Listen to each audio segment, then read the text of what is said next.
call to order this regular meeting of the Cape Girardeau Public School Board of Education on July 20th. I showed as 6:01 p.m. We will begin, call this meeting to order, and start with Pledge of Allegiance.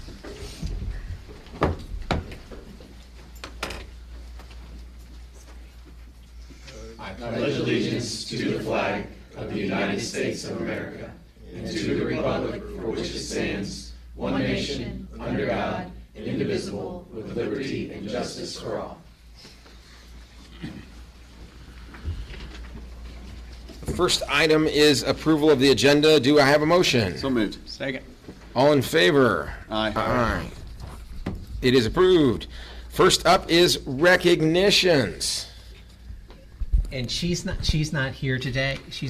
But I did want to recognize Coach Powell. She is the 2026 Class 1 Swim Coach of the Year again, which is very impressive. She's been doing an unbelievable job with our kids, and she continues to show that in everything that she does with our students. So we're excited about that. And then she also she works with our kids in the summer as well during summer school, so we really appreciate her. But I wanted to recognize her. At some point, we'll probably try to get her to be here so that we can celebrate her while she's here as well. She can tell you a little bit about it. That's fantastic. Look forward to that. Congratulations, Coach Powell.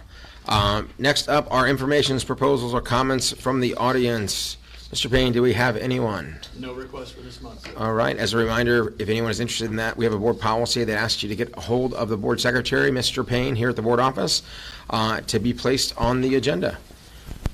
So next up, informational reports, board president's report. I know we had a very successful but very wet Booster Club golf tournament where I think our morning session was rained out. It's the first one I've missed in several years. But I think we recovered for a very sweltering, sauna-like, steam room-like afternoon session. And so thank you to all who supported that. And a big shout out to Coach Amy Camp and Clayton, who led the way on that thing and did a great job. A huge fundraiser for us at the Booster Club at Cape Central in support of students and athletes throughout the high school. That's all I have. Next up is the superintendent's report. I also heard that one of our communications director had the longest drive as well, Kristen Talent. Wow. Pretty impressed with that. Is that Coach Talent you're talking about? Coach Talent, yes, Coach Talent, who's the track, Yes. junior high track. It's fantastic. And cross country coach. I was unaware of as that. well. Yeah, so that's impressive. She was bragging about it this morning. As well she should. So you probably saw the 5 CMS students were selected to participate in the this year's 4th, 5th, and 6th grade choir at the Missouri Choral Directors Association Summer Conference that was held last week in Springfield, Missouri. Congratulations to Mr. Moore, who's just doing an unbelievable job, and those 5 students for their hard work and performances. We are a month away from the first day of school. We're really excited about that. That's going to be August 24th. I know the foundation is accepting donations to purchase school supplies, so if you know someone who might be interested in helping with that, please connect them with Ms. McDonald. And that's all I have. If there's any staff members out there, a month and a few days away still. You got a few days still. 24th. Next up is our CSIP program evaluations, Elevate 1, Culture, Climate, Retention of Staff. And for that, I will turn it over to Dr. Beck. Yep, I'll jump right in. This is a rather long report, so I'm just going to highlight key areas and then really just open it up for discussion or questions you guys might have. CSIP Elevate 1, our goal is to create and sustain a positive culture and practice to recruit, retain, and reward highly qualified personnel. Right at the top of that, we have our breakdown of our total district personnel costs between certified and classified staff. As you guys all know, that makes up the largest portion of our expenses, our personnel and our people throughout the district, along with our benefits. A couple of the action steps, just summarizing a couple things.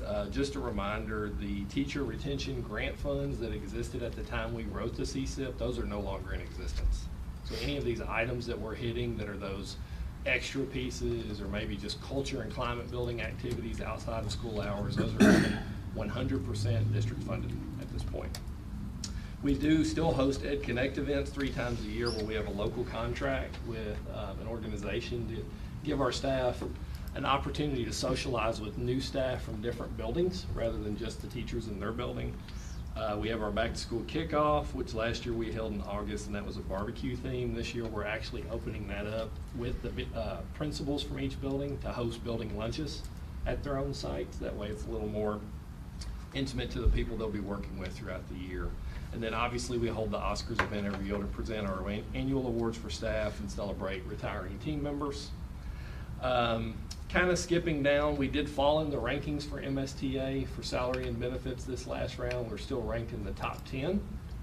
One of the big priorities this year, rather than expanding from the master's column on, was really addressing the compression for our vocational schedule for our staff at CTC. So we were able to break that loose from step 24 and roll them down to 30 steps, still getting increases.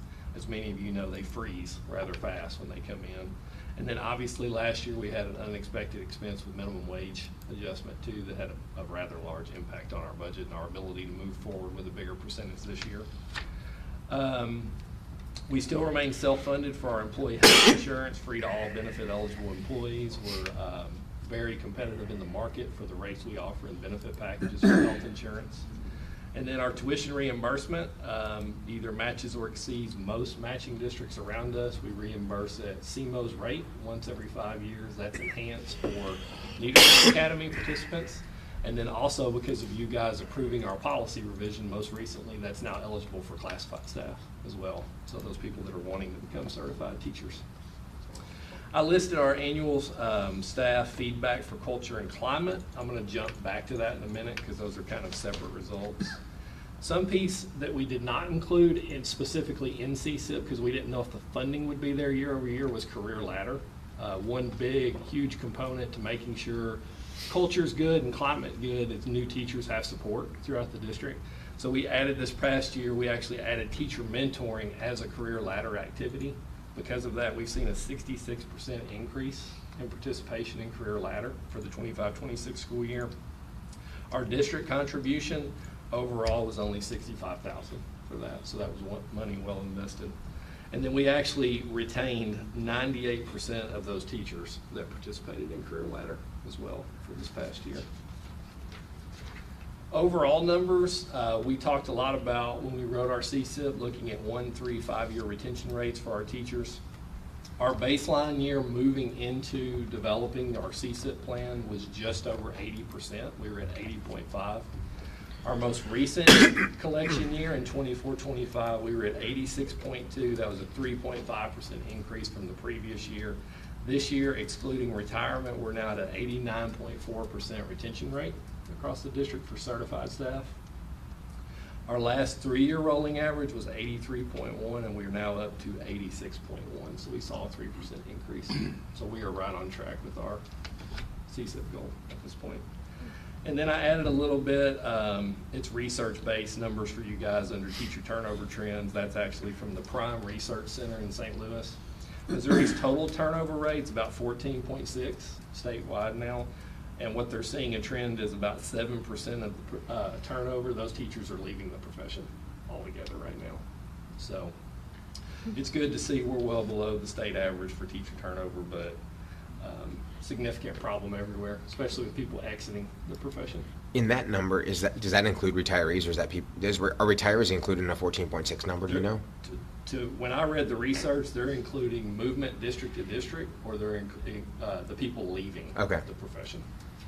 Which it's alarming that out of that 14.6, just right away, 7%. Right, half of it, is a chunk, half, roughly half is just getting out, right? And then you can see at the bottom there, early career educators face even higher attrition with over 20% leaving their districts or the profession. That's anybody non-tenured in the state of Missouri. So those are pretty alarming numbers when you look at it. One big component is Missouri's not as competitive as a lot of other states. So a lot of that attrition through leaving is also state jumping. So for instance, where I grew up, I could be in Missouri in 45 minutes driving in a car, right? Well, base teacher salary in Missouri is $40,000, whereas in Arkansas, that's $50,000+ a year. So you deal with some of that as well. It's a significant difference. Yeah. Illinois is the same way. And it's state mandated, just like Missouri, so Sure. that's baseline Teacher salary. I believe they're at And in 52 Arkansas. or 54 right now. Yeah, it's never reason to stay. Yeah. Yeah, 50 was 3%. Notice he's not there. And then I mentioned our climate culture staff results. I exported the data district-wide, downloaded the spreadsheets. It doesn't look that way when you go to the link in the website because it's more of a visual you can understand for everybody to view. I downloaded the raw data and then put that into AI to sort it all and give me some results.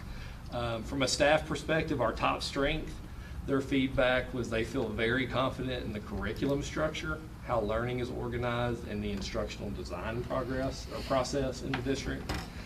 Next to that, our top three categories were academic positive mindset was at 3.61, teacher-student relationships at 3.59, and then parent-family partnerships and resources at 3.41.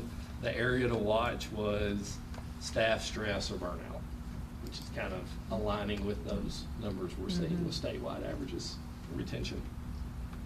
And then from the student perspective, it talked about respecting differences among our school population, academic positive mindset, and peer relationships being the top three. Do you know, as I was just looking at kind of the summary, the dimension averages and summary, it looks like in every, like the older students' parents versus staff, in every single line, staff recorded the highest, staff gave the highest rating, and generally parents were next and students were following that in terms of lower ratings. Is that what we traditionally see? I mean, Yeah. and is there a, and I know we try to do this, but like from a visibility standpoint, it sounds like some of that might be, from a student standpoint, I would expect kind of the lower you are on the totem pole, the more you would feel like the system maybe is stacked against you potentially. Disenfranchised, so to say, yeah. But it kind of, and again, and maybe if they funnel that to parents at home, then they kind of feel a little bit of that and don't necessarily understand the bigger picture. But I wonder, are there ways to close some of those gaps that other people have done, you know, to make it where there's a broader acceptance of the work that's being done and the good work that's being done in some of these areas, recognizing it's probably easier said than done. I think one of the things is you can talk about the connectedness. Yeah, I was That's what going to you're jump bring right up. in. Like, this Go is a ahead. snapshot of a piece that you're pulling back from, you know? It's kind of like connecting the survey. When we see somebody not connected, we're suddenly going to work to get them connected with Right. a trusted adult, right? So when we start looking at more aggregate data with significant individualized feedback about why do you not feel safe? Why do you not have trusted adults in the building? Why do you not feel like we foster an academic, positive academic culture, you know, things like that. Those are things that the building staff can start addressing with people. This is a 10,000-foot view. Yeah. Sure, sure, versus- sure. This is just We're that getting into bigger- the meat and potatoes. Sure, of sure, the sure. connected. I think the connectedness. And to survey add to probably- that, it's when it's given too. Like this is right before Yeah, spring that's break. true. It's that point in the year. It's just Definitely. I don't it's know just why a they hard do time to do that. it. Yeah, too. that's It's bad timing. Yeah. Yeah. How That's when invested and that's are when they? that's when Desi Yeah. wants to do it, and so we decided this year to follow Desi's lead with it since more schools were, and so you know, who knows? If we give it in November, we might hit the same because it's Yeah. the point of the An semester. even time you know. day. and- So, but we don't want to over survey students as well. So that was the other Yep.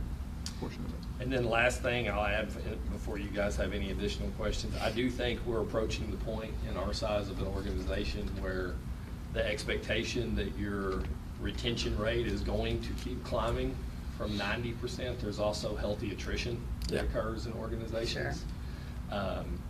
Everybody's perspective is different on that. I don't feel like it's healthy to maintain 15 to 20% turnover, right? But when you're closing in on a 10% gap, you're going to have to start evaluating where you really want to try to maintain that turnover rate.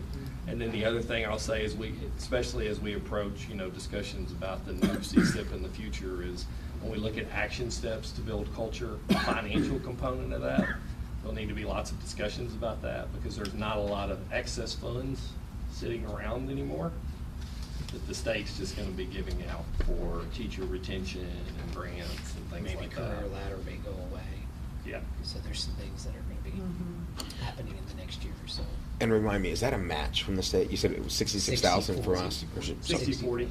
Oh, Yeah, 60-40. 60-40 match. We pay 40. Okay. So it's silly for us not to Sure. offer it. Well, it's impressive, the results you're showing with that, though, too. That's And this exciting. year, we did an increase again to give more people the opportunity to participate, but we also increased it with a cap of what the district could actually have to pay out towards it. I don't know if you mentioned it because you mentioned it to us, Dr. is that part of our increase in retention, I think, is because now we're allowing mentors to work directly with new teachers.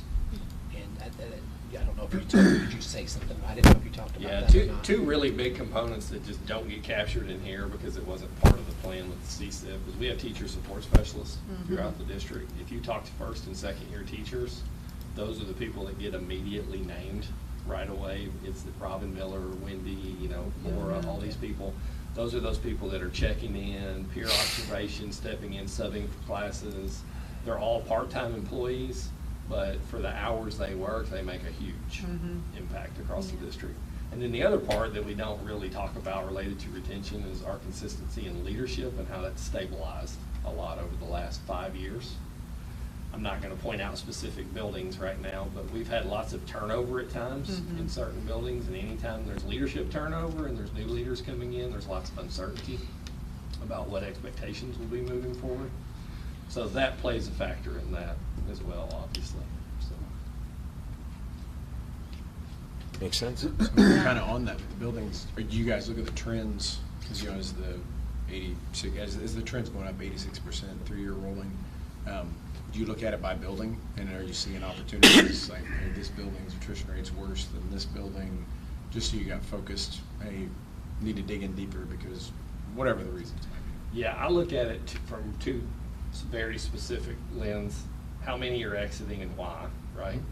And then the other thing I look at is what in terms of deeming it hard to fill or critical shortage areas in terms of certification.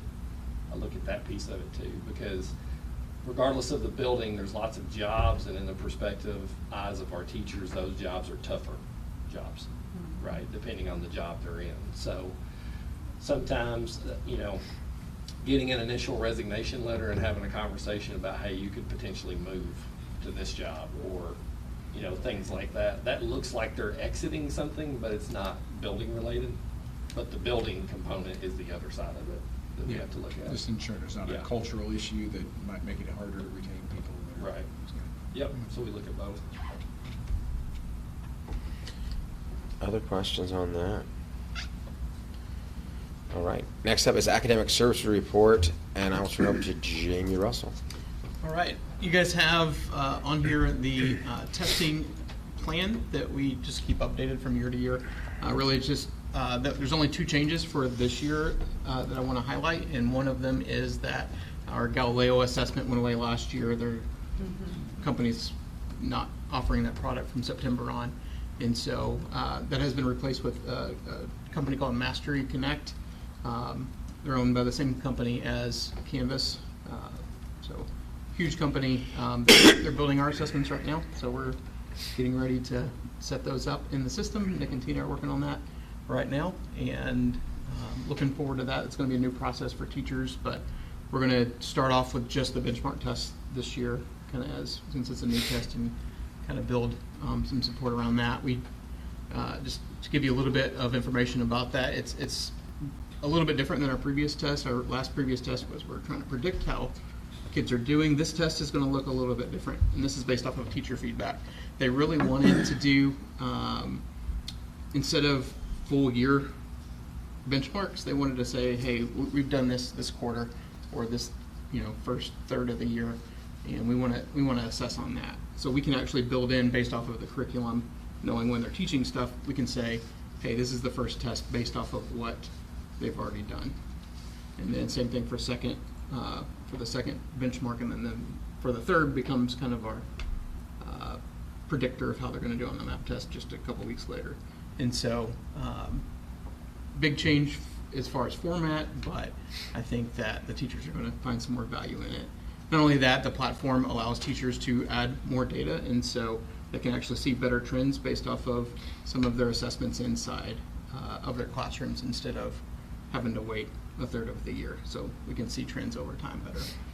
The other one is for gifted education, is the Naglieri. It gives us one platform for all types of gifted education or assessment, and so that's the other big change. Everything else has stayed the same. Most of this is SPED, psych examiner testing, those types of things. And then of course ACT, those types of those pieces of assessment, AP. And so, Did they give you any like windage on the stability of this new platform? Like from Galileo, like it sounded like it was a surprise that it went away. And Yeah, that's a lot of headache for everybody. it was, yeah, we found out in December, and we got to turn around and vet all of these companies, and there's not really that many companies who do what the previous one did, especially with math, with social studies and science. They all do ELA and math, and they ignore the others. But we have other assessments, and we have other pieces of accountability that we've got to assess for. So that left only like 2 companies, maybe 3, and only one of them provided one platform instead of multiple. And then on top of that, Mastery did what we wanted right out the gate. And so cost is more, but it gives us everything that we need in one without having to pay for multiple platforms. Did they guarantee to be around for at least a year? Yes. So this company is even before Instructure owned them, this is all they did, and so they've been around for at least 15 years to my knowledge, and more schools in Missouri are starting to use them. Some of the larger schools, especially. How long did we use Galileo? Ooh, it goes back to 2018, 2019, if I Okay. remember right. It was. It was in Standardized place. case Really, with our I CC. think Just got 2020 is when we were, obviously, things went crazy that Yeah. year, but like, that was the first full implementation Okay. year. Because we used USA Test Prep. Yeah, we when used, I first started. and then we used and then iReady transitioned previous to that, and so iReady's had some other issues, and so Yeah. we decided to stay away from them as a company. It's the assessments. When they had some Very cybersecurity stringent. issues as well, That's not it. and so, that's every company right now. All right, so that's our testing and schedule and assessment program. Do you guys have any other questions about that one? All right. Next part is our curriculum updates. So this year is the curriculum update for science. We spent, when I say we, Nick and Tina and all of the science teachers spent pretty much the better part of the last month working. We still have other people who are working in the building, actually. We might bring some more back to you later. ELA at the junior high is working right now. But just wanted to show you kind of what we're doing here real quick, just with the kindergarten. We're trying to shift a little bit of what we do this process every year, try to make it a little bit better. We're trying to give parents and families a little bit more information about, like, hey, these are the assignments that, these are the assessments that you should expect to see from your students K-12. And so working on that right now, it's still in this regular document that's out there. Hopefully, long term, we'll get it all in a searchable curriculum website is the long-term goal, but that's a lot. And so right now we've got all of every single course and grade level, and then here you can see kind of by the unit what students are learning, the activities, and then the assessments that go along with those things. So you guys can at least get a really good idea of what students are supposed to be learning. And so our next step is to try to make this a little bit more parent and board friendly, because it is a lot. I mean, this is just for high school, I think it was 17 courses that we worked on. That doesn't include modified courses because they just modify what is in the regular one. And then we had the K-8, not K-8, but K-6 courses on top of that. And so just trying to make little improvements here and there. Not only for you guys, but also for the teachers. The teachers also have now a teacher view of this too that makes it really easy for them to go in and find what they need, almost at a lesson plan level. And so, so there's a lot of stuff that we're calling out for you guys, like, hey, here's the exact link to this thing, and we're just trying to make it easier for them as well. And so, what's really cool is K1 actually wrote their own curriculum from scratch. They picked a resource and they wrote all of the lesson plans for it. And so it was a cheaper resource. It wasn't a full textbook. And then everybody 2 through 8, they're all using the same resource and built curriculums based off of it. But kudos to K1, who are not, science is not their forte necessarily, but they delved in and just did a really good job on building those lessons, and really got into it, especially after the first day. And so it's really, really cool to see that. Really just want to give kudos to Nick and Tina, but also to our teachers who, curriculum's a hard job. Like, you got to really sit and think about all the things that you want to teach and do. And that's hard to do while you're doing it. And so to come in the summer and spend a whole week just really tearing apart what you're doing and rebuilding it and trying to make it better. Just wanted to give our teachers all the credit for that, because they did a great job. And so you have access to all of those. So feel free to ask questions. Hey, why don't we teach certain things? And we know what we're not teaching too, because of the process. So. That almost doubled as an impromptu guest CTA shout out. It did. It did. Yeah. It's incredible. No, we had, I think it was 36 total staff just for secondary who came in. Yeah, sorry, that'd be from fourth up. And then we had, so probably total around 45 or 50 staff working on this. It was fun. Well, it looks like some fun lessons from what I'm seeing too. Yes, That's right. really engaging and hands-on. Like I could learn something if I went to some of those sessions, to be honest with you, but. We Yeah, better it- go sit in a day. If you really delve into this compared to what we used to do, it's a lot more hands-on learning with science. And I think it's going to be fun for our students. Yeah, it looks good. Well, thank you. Any questions from the board? If not, we will move on to the treasurer and finance report with the district CFO herself, Miss Lindsay Dudek.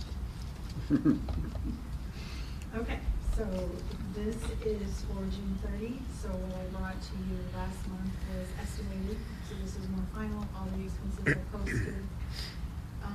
You'll see that the majority of things happen in the general fund and special revenue fund. So general fund starting out at 29.9 million. Revenues received are 1.6. Expenses 2.3. This is where you'll see that June is a high month of expenses for us. We were paying out teacher contracts, and we're also trying to close out the year with all of our final expenses. We transferred 6.5 million, 4.4 going to special revenue fund. That was covering May and June, because I did not book a transfer in May, and 2 million going to the capital projects fund to leave that paper fund balance of 7.4 million to start for next year, leaving us with an ending fund balance of 22.6 million, which is a little over 34%. Does anyone have any questions? Thank you, Ms. Dudek. Thank you. Next up, we have support services. And welcome to our newest support services deliverer. This is an exciting time. Thank you. So, yes, exciting time. I kind of stepped in at a great time when some things are going to start popping up and we're going to see some changes around here. So, just an update on some of the things, and you may have noticed already if you drove through Independence, but Ascent High School, we have exterior and interior walls that have been going up the last few days. They've got the exterior and interior both up at this point. So that's moving right along. We're going to want to get it under roof really quickly within the next couple of weeks. We also have the middle school at the drop-off lane that we will be starting on. Likely, probably within the next 2 days. It was actually supposed to start Monday, but as you know, we've got a lot of rain and it was pretty soft. But we also had a fiber issue, so one of our main fiber lines that supplied the junior high and a couple other areas was right through the middle of the pickup and drop-off lane. So our maintenance department has been working in particular today and yesterday, we're rerouting that. So they'll be coming pulling the fiber on Wednesday and putting it in new conduit that we ran that will bypass that. So that's one of the things, so we expect that to start anytime as well in the next day or two. Tennis court update, that was one that's going to come pretty quickly. We've power washed them and got them ready for prep, and they're fixing to start. Existing courts, maintenance coatings take about 11 days, and that's going to start on the 3rd of August, so that's coming up really quick. The new courts are laid out, and site work will begin on the 12th of August, and that'll take about 10 days for that addition that was approved as well. Football field turf repair based on some storm damage is expected to happen in the next couple of weeks as well. And then we had one addition where we've got to add a peg for the new double base rule set forth by Misha on the baseball field. So, and then they're going to do some conditioning, and they're going to fit that in while A in new between what? now and when they come and do a bigger turf project. They're making implement two bases, like the orange Yeah. base and the foul Oh, yeah, territory. yeah. Like the one in foul Softball's done it- territory. Yeah, Oh, okay. softball's done it for a number of years, but they're implementing it in baseball as well. Will be effective this year. So Just first base, right? Just first. Yep. Right. And then they're gonna make this by the larger bases by 2028, Yeah. I think. So we'll have to buy all new bases for that too. So. Yeah. Just touch real quickly on some of the storm damage and things that we've had due to water and flooding.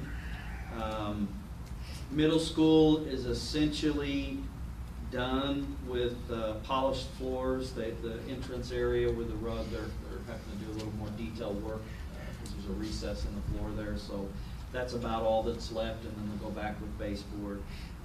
That should be done in the next week or so. We are adding at the middle school a relief drain for that lower basement area. Our maintenance department's installing that. They're gonna daylight it out to lower elevation. While they were digging the conduit for the new fiber, they went ahead and trenched that, and we've got the line set, so that should help there as well. One other quick note for that, moving on over to the junior high. The same thing in the basement where we had flooding is they're getting really close to being done with the polishing there. We did add dye to that one. The floor is a little more rough in the junior high. There's been a lot of work done in there over the years. It's not gonna fully mask it, but I think if you've been in the library in the high school it's actually black dye, but it looks closer to charcoal color in the library. That's what we're gonna do in the junior high to hopefully help mask some of that. And then the drywall repair and baseboard trim will kind of be the last thing. We did speak with the city about potential issues with flooding there. We haven't really had that in the past, and lately we've had it. And so they've checked all the inlets and said that they were good, but they are gonna scope the storm drains all around that area, in particular Brothers and those surrounding streets, to make sure that something hasn't happened and collapsed. We are gonna try to mitigate one thing there at the junior high as well. There's a retaining wall that's blocked. Even though it may or may not be our issue with the flooding, but we've got to do something before we go back with drywall. And so there's a retaining wall that's blocked there that's between the south side of the junior high, that low spot, and the retention basin there. And so what's happening is water is coming back through that retaining wall. It's blocked, very porous, so it looks like you got water hose just running right through the middle of it. So we're gonna adjust that and redo that concrete retaining wall.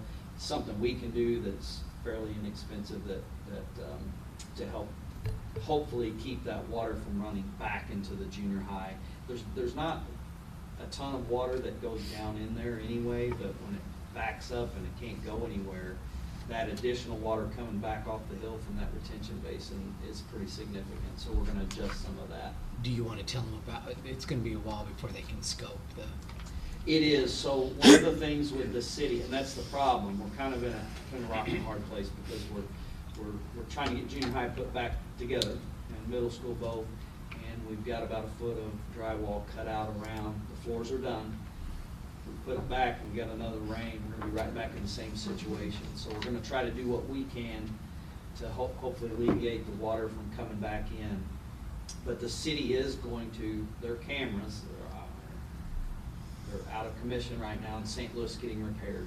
So they did say, we talked to assistant city manager, and he's, Trevor, he assured us, how Dr. Benning was on the phone as well, that he's going, as soon as those cameras are repaired, which they're in St. Louis getting repaired now, then he's gonna scope all that he can on the storm drain to see if there's any issue there. Whether there is or not, I don't know, but there's some kind of an issue, I think. So we're gonna do, what we can to get that put back together as quickly as possible. And then hopefully we have some things that the city's gonna do to ensure us that there's no blockages or collapsed. They've done a lot of horizontal underground boring there over the last several years. And so we just want to ensure that, and that's all city, so they're going to scope all of it. Time frame, we don't know yet, but at least to make sure that that's not part of the problem, why water's just backing up. There's 18 inches of water right there on the streets the last couple floods, so. Is it feasible for us to have somebody else scope it? It's big, it's big. Yeah. But their equipment's a little bit different than. Yeah. Than like It a is. Dutch or Yeah. Prestige or? It is potentially, but there again, I think that would have to run through the city as Yeah, it's they'll have to their pay for it. storm drains. Sure. And so if it was ours, because that's what we would have to do anyway. Yeah, mm-hmm. So that would be a question. If they don't get it back in time, that's something we will ask, like. Chris did scope the one at the middle school He did. back to the, Yeah. because we have small ones Sure. where you can do that, but. Yeah. But There was nothing. There's nothing there. They have a bigger piece of equipment. I don't understand it at all, Yeah. but it's a big camera that they sit Mhm. down in there. Will also bore, so like as there's, Yeah. if there's Is it- something there, it will help flush it out as they're scoping it, I think, so. They would have to be the ones willing to do that, Yeah. to pay for someone else to do it. Yeah. Well, exciting times. Welcome, welcome. Let's just hope it doesn't rain. All right, no rain. Has it flooded at all, other than the first time? I mean, we've had Yes. some major, it's been more Three than times once. in junior high. Okay. That's Yeah. why, the last time we did, our maintenance guys sandbagged, And it's just still because flooding. we knew enough over the last two, middle school twice, junior high 3 times now. Okay. So, It's that wall will help. Yeah. yeah, both things, so the drain, the daylight drain that we've added at the bottom of that, at the middle school, because Mhm. you have a step that's about 6 inches. We put the drain within that 6 inches, so it has to back up in the daylight drain, plus the drain that runs out to the city storm, plus it has to get over 6 inches. We do think that will be a big help there. And then the retention, or the wall, for the retention wall that's there already at the junior high, it just, the water just runs right back through it once it gets up to a certain point. So we're gonna do it more like, a residential basement wall that's coated. Mhm. We're gonna come up a foot, we're gonna extend it 10 feet, which will make a huge difference in the amount of water that won't be able to come back into that space.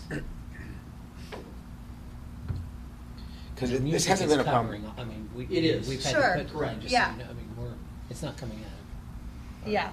I was just mostly asking because we've had multiple once-in-a-lifetime rains in this summer. And so I didn't know had it just flooded that very first time or if it's been multiple It's times. every So, time. And 3 yeah. times in the last Yeah. however many weeks since we've had these. Yeah. But nothing in a long time before that. No.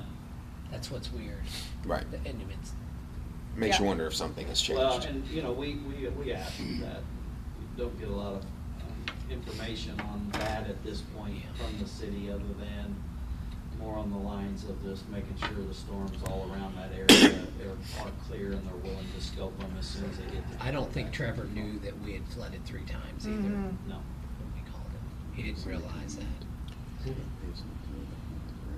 We might have to see if Grant Day can give a board report on meteorology and expectation. No, I'm just What's kidding. happening, yeah. No, appreciate the update. Next up, board reports, MSBA delegate report. Yeah, so I guess 2 things. One, you guys got emails about the October state board meeting. Reply back to Ms. Marlene if you're able to come along and go up there. And then the other, and I'll share these around, you guys take a look at them, and Ms. Christine take a look at it too. Talked to John Lindhorst, who's the president of the school board up in Hillsborough, just kind of, again, trying to reach out, learn, educate. And they put out twice a year a board district communication to the city.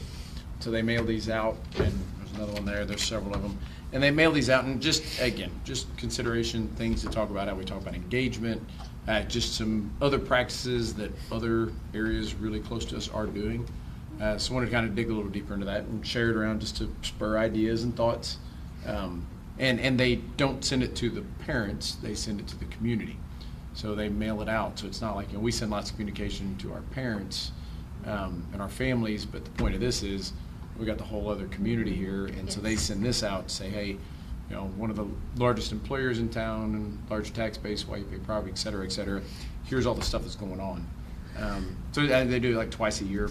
They just started, I think, last year with it, 24, they just started it. So kind of an interesting concept, something just to kind of think about. Just keep it around. That's all I got. Thank you, sir. Legislative report. Okay. I think she blew your 17 minutes. I saw that font. It's a If you were, 4-point I will font. say, if you'd have been pushing the time, I was going to condense majorly for your sake, but we're well past it at this point. Okay, the only thing I wanted to talk about was on August 4th, there is a vote. One of the amendments is Amendment 5, which would shift, basically removing income tax and shifting it to sales tax. So just wanted to talk about a couple of things, how that would affect our schools. First of all, income tax is Missouri's single largest revenue source. It's $8.4 billion is what it raises for our state. So it would phase out the income tax completely, and then we would have to put something in place for us to have that revenue instead. Right now in 2027, fiscal year 2027, the foundation formula included $2.5 billion in general revenue. So of that $8.4 billion, $2.5 billion was for schools. If the general revenue declines, obviously that puts formula funding at risk. Regardless, there are, it doesn't matter what kind of funding protections are in place. If the money isn't there, we can't get the money. Also, I'm sure you remember from the multiple times I've talked about it already this year, $190 million is missing from the foundation formula, and so this really is just kind of adding insult to injury, so to speak. There is not really a plan in place of what exactly this change to sales tax would look like, but just generally speaking, sales tax is much more volatile than income tax. Income tax tends to be very stable, where when you have sales tax, it really just depends on the economy, how much or how little people are buying at any certain time. When you have an institution like a school where we rely on a steady budget, it is obviously very important that we have something that is stable versus something that is volatile. Sales tax also shifts the burden, the tax burden, where when you have income tax, that's called a progressive tax, and it basically, the people who own more pay more. So if you've got the financial ability, you are the one holding like the biggest financial burden, where when you have sales tax, that's considered regressive, and it basically it punishes people on the lower end of the income scale more than it would anybody else. This amendment would also require the suspension of the Hancock Amendment. We're all familiar with what that is, and so it basically gives legislation the right to approve taxes without voter approval. There is language in it that it would protect school budgets, but again, if the money isn't there, protections are really immaterial, because if the money's not there, we can't get the money. Last, Missouri geography. We border more states than any other state in the United States, with the exception of Tennessee. We both border 8 states, and our 2 main urban areas are right on state lines. Pretty much anybody, I think it's the statistic is something like 80% of people in Missouri can get to a new state in less than an hour. And so if you are increasing sales taxes in our area, then the likelihood of people just going to spend their money in another state is also very high. Missouri already ranks 12th highest sales tax in the U.S., so we don't even have that much of a ceiling. There's not much to the ceiling of where we can even cap out on what we can ask people to pay for sales tax. So just all around, Amendment 5 is not great for our schools. So that is August 4th. Please go vote. That's all I got. Love that. 8 states. Yes. Who knew? Now you know. Count me in. Was it Next. geography curriculum? It is actually. I love that. Next up, do we have a report from the foundation? Yeah. Miss Julia Understall, help us out. The foundation has been working very hard on funding for school supplies, so that's coming in. And if you know of anybody else that would like to maybe help out in that effort, that would be great because the need is always growing. And funding is a little tougher this year, so any help would be appreciated.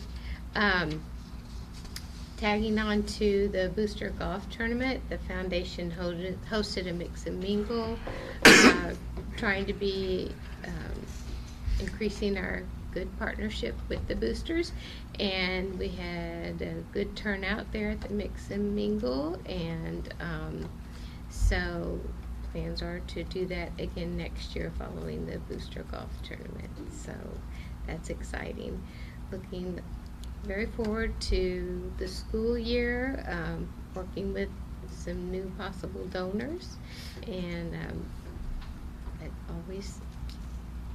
always ready to have some insight if anybody else does too. So thank you. Well, awesome. Well, thank you to the work that the board and the foundation, Amy, and the whole team does. It is certainly appreciated.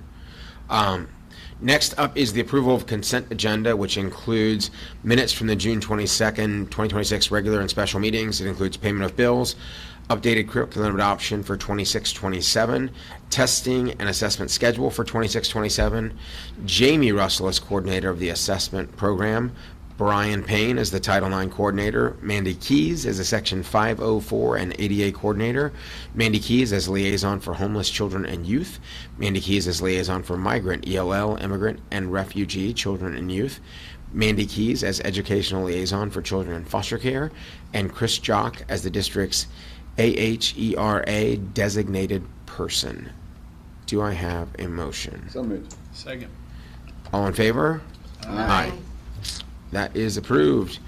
Next up is business.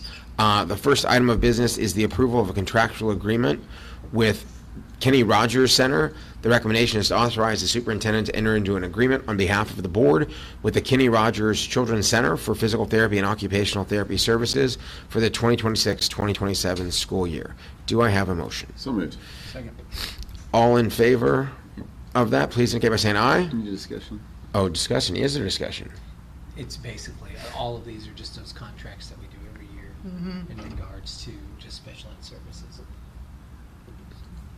Any questions on that one in particular? If not, all in favor indicate by saying aye. Aye. Aye. Any opposed?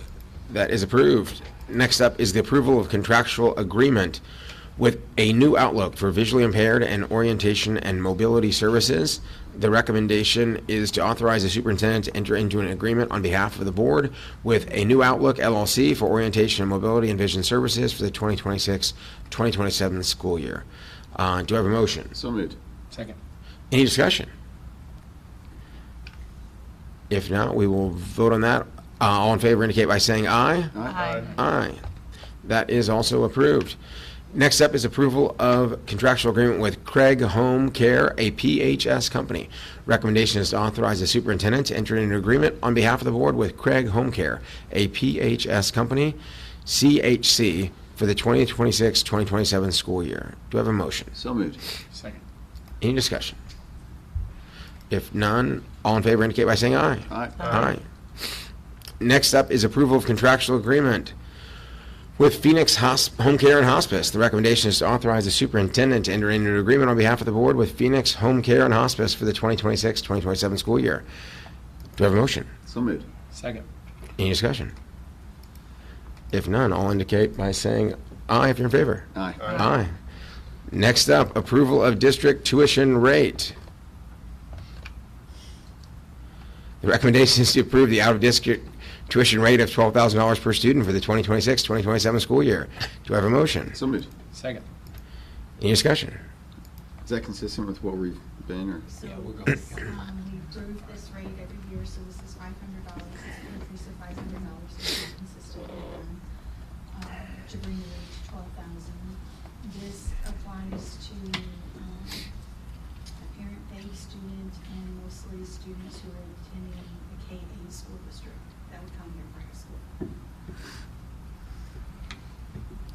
But then it's paid by the state, right? The school. Yeah, there's a little bit. The school. The school. It's like a flow-through though, right? That goes from them, It's taking. But like Nell Holcomb, it's Yeah. Holcomb We'll pay for it. And they just sit- Kelsom. we submit a letter to them to pay those tuitions. I get think them all I've the asked time. this before, and I'm shocked every time we have this conversation. I'm serious. I think I'm it is remembering really this. like the exchange of the tax money. is what it Yes, is. okay. thank you. All in favor, please indicate by saying aye. Aye. Aye. Any opposed? That is approved. Next up is second reading and adoption of board policies. The recommendation is to adopt the following board policies as recommended by MSBA and the Policy Review Committee. AD, AF, which is a rescindment, BBA, BCA, BCE, BDDG, BF, BI, BJ, which is a rescindment, IA, a rescindment, and BDD, or BDG, R1, a rescindment. Do I have a motion? So moved. Second. All in favor, please indicate by saying aye. Aye. Do we have a bingo in the crowd? And last in the business for tonight is approval of reimbursement rate for unused emergency leave in excess of maximum. The recommendation is to approve the reimbursement rate for unused sick leave days in excess of the maximum accumulation at $25 per unused sick leave day. Do I have a motion? So moved. Second. Is that what it was before? Same question, yeah. It's the same. Yeah. Yeah, this is also approved annually by the board, Yep. but that rate has not changed, and we're not recommending for it to change. Seems like you're better off being sick than getting $25, but Seriously. it's just my opinion. All in favor, please indicate by saying aye. Aye. Aye. That is approved. Do we have any information or proposals from board members? If not, I will entertain a motion for adjournment. So moved. Second. All in favor? Aye. We are adjourned. Thanks, gang.